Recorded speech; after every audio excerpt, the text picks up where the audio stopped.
साप राष्ट्रीय संपत्ती सर्पमित्र अनीस पठाण शेंदूर रचना। आपण पाहत आहात जनता लाईव्ह न्यूज संपूर्ण महाराष्ट्र नेटवर्क। साप हा माणसाचा शत्रू नसून तो मित्र आहे, मात्र गैरसमजातून त्याला मारण्याची वृत्ती बळावत आहे। त्यामुळे विविध जातींचे बिनविषारी साप दुर्मिळ होत असल्याचे चित्र आहे।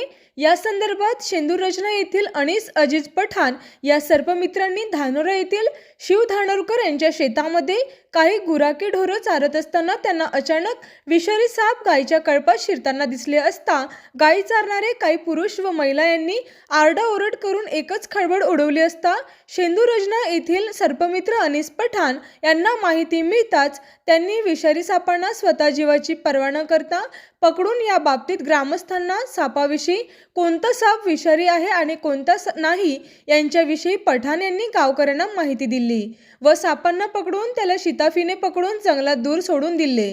गावात किंवा कोणाच्याही घरामध्ये साप निघाल्यास फक्त सर्पमित्राला माहिती मिळताच त्यांनी कोणत्याही प्रकारचे प्रशिक्षण न घेता साप पकडण्याचे कौशल्य स्वतःच आत्मसात केलेले आहे।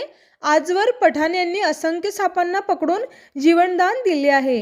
कोणत्याही प्रकारची फी न घेता सतत निशुल्क सेवा करण्यासाठी शेंदूर रचना येथील अनीस पठाण हे कार्य करीत आहे। मनोरा प्रतिनिधी प्रमोद आळे, जनता लाईव्ह न्यूज। हॅलो, नमस्कार मित्रांनो, मी सर्पमित्र अनीस पठाण शेंदूर रचना इथून बोलत आहो। तालुका मनोरा, जिल्हा वाशिम। मी कामानिमित्त धानोरा इथं गेल्यावर भला मोठा तिथे एक गायीच्या कळपामध्ये नाग निघाला होता। ते लोक मारायचा प्रयत्न करत होते। मी अचानक तिथे गेलो आणि त्या लोकांना दिसलो आणि त्यांनी मला बोलून आणले आणि म्हणले, अनीस भाऊ, हा साप पकडा, नाहीतर आमच्या गायीला नाहीतर बकऱ्यांना चावणार आहे।